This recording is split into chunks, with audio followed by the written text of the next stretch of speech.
Hello दोस्तों, welcome back to Shivangi पाठशाला। और हम अपने नए वीडियो के साथ हाजिर हैं। हम जो दूसरा चैप्टर है इकोनॉमी का, वो चैप्टर कंप्लीट करेंगे। एक एक लाइन पढ़ेंगे, समझेंगे।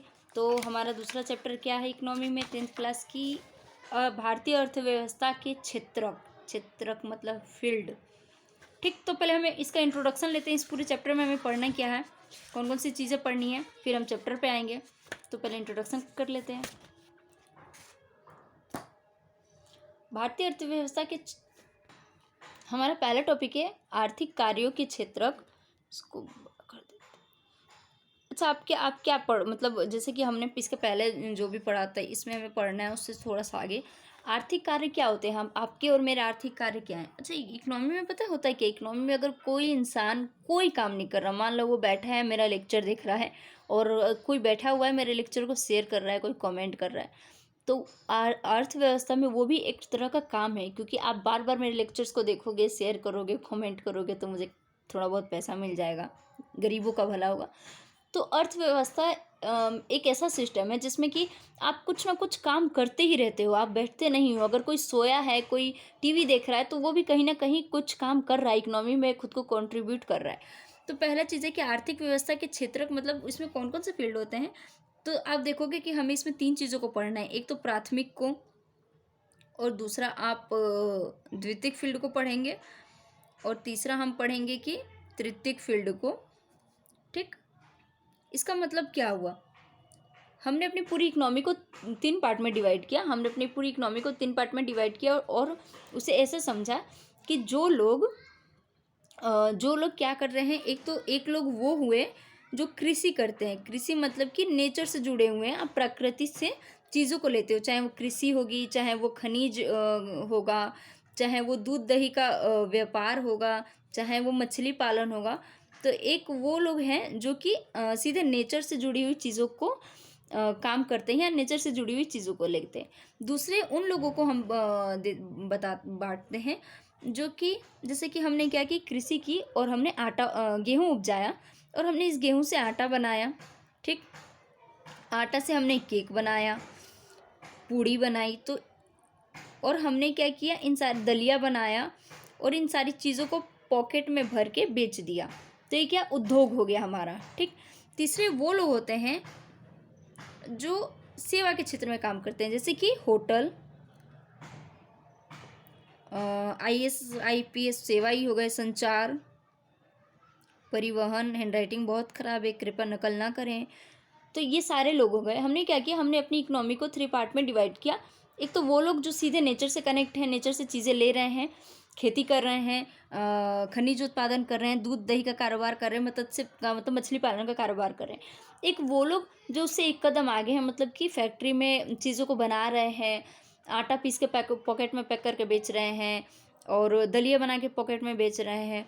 तीसरे वो लोग जो सेवा करते हैं, जैसे कि सेवा के बदले पैसा लेते हैं, जैसे कि होटल ले लो, संचार की सुविधा, मतलब कि जो हमें ये नेट मिलता है, रिचार्ज करा लेते हैं हम, बदले में उनको पैसे देते हैं, वो हमें सेवा देते हैं। परिवहन की सुविधा हो गई। तो हमने अपने आर्थिक जो क्रियाकलाप है उनको 3 पार्ट में डिवाइड किया। एक ये चीज़ पढ़ना है।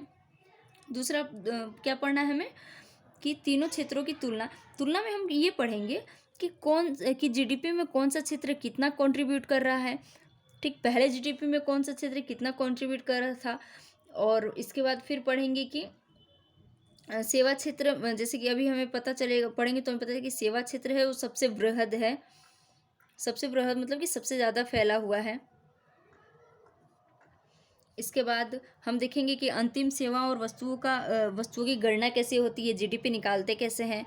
इसके बाद हम समझेंगे कि हमारा जो वो था अर्थव्यवस्था आज़ादी के बाद, वो कैसे मूव किया। मतलब पहले हम प्राथमिक क्षेत्र पे थे, द्वितीयक पे थे, तृतीयक पे थे, कैसे कैसे हम लोग आगे बढ़ते गए। तो ये सारी चीज़ें हम समझेंगे। इसको लास्ट में समझेंगे क्योंकि लास्ट वाला टॉपिक है, जगह ही नहीं था इसलिए बीच में लिखना पड़ा। क्षेत्रकों का ऐतिहासिक परिवर्तन, इसमें हम समझेंगे कि शुरू में हमारा जो आज़ादी के बाद का जो हमारा काल था, वो आर्थिक काल कैसा था, उसके बाद का काल कैसा था।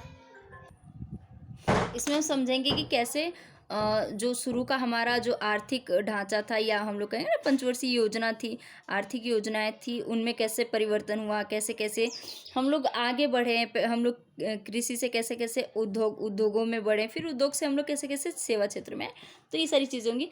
फिर भारत के तीनों क्षेत्र में हम लोग देखेंगे कि प्रतिस्थापन कैसे हुआ हमारा, मतलब कि एक क्षेत्र से दूसरे क्षेत्र में हम लोग कैसे हैं, बुनियादी ढांचा क्या था हम लोगों का, बुनियादी सेवा क्या था। और अब देखेंगे कि हम लोग विश्व में शायद सबसे बड़े सेवा वाले देश बनते जा रहे हैं। फिर परिवहन, भंडारण, ये सारी चीज़ें देखेंगे कि परिवहन क्या था, व्यापार कैसे बदला हम लोगों का, या व्यापार कौन कौन सा है हमारे इन तीनों सेक्टर में, कृषि कैसे पिछड़ने लगी, इन सारी चीज़ों को देखना है। आय को कैसे बढ़ाया जाए, इन सारी चीज़ों पे डिस्कस करेंगे हम लोग। ठीक फ्रेंड्स, इसके बाद फिर हम देखेंगे कि इंडिया में दो तरह की चीज़ होती है, एक तो संगठित, एक असंगठित। संगठित और असंगठित में भी दो तरह की चीज़ होती है, एक तो सरकारी होती है, एक गैर सरकारी होती है। गैर सरकारी जैसे दुकान हो गई, सरकारी में आप देख लोगे कारखाना हो गया, सेवानुदान अधिनियम हो गया, और होटल हो गए, ये सारी चीज़ें हैं, मॉल हो गए, ये सारी चीज़ों को हम देखेंगे इसमें कौन सी संगठित है, कौन सी संगठित नहीं है। अच्छा, जो संगठित है उनको संरक्षण मिलता है, जो असंगठित है, मतलब जो संगठित है सरकारी है, उनको संरक्षण मिलता है, जो नहीं है उनको संरक्षण नहीं मिलता। किस सेक्टर में असुरक्षित रोजगार है, जैसे हम कहते हैं सरकारी जॉब हो गया तो सुरक्षित रोजगार हो गया, लेकिन प्राइवेट सेक्टर में हम देखोगे सुरक्षित रोजगार है। तो इन सारी चीज़ों को डिस्कस करेंगे हम लोग, पढ़ेंगे, समझेंगे दूसरा टॉपिक, सॉरी दूसरा चैप्टर। तो आज के लिए इतना ही, मिलते हैं नेक्स्ट लेक्चर में। थैंक यू, जय हिंद। मेरे चैनल को सब्सक्राइब, लाइक, कमेंट, शेयर सब कीजिए।